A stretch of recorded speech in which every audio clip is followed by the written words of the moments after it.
ঘর জমি জায়গা সব নিজের নামে লিখে নেব। আমরা তাহলে এবার আসি।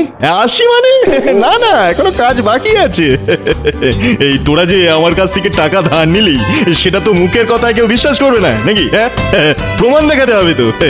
তাই তোদের এই যে এইখানে নিজেদের আঙুল ছাপটা দিয়ে যেতে হবে, কেমন? দে দে দে দে।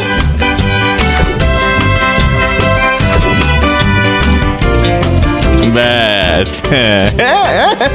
এইবার তোরা আয়, এইবার আয়।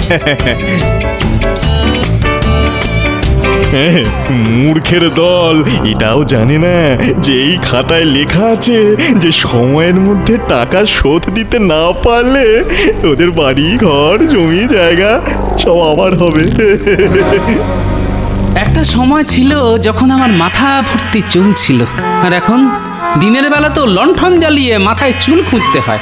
বলে একটু বাজারের দিকে যাও না, হ্যাঁ? দুপুরে দুটি খেতে হবে তো নাকি? বাজারে যাব বলেই তো চুল আঁচড়াচ্ছি গিন্নি।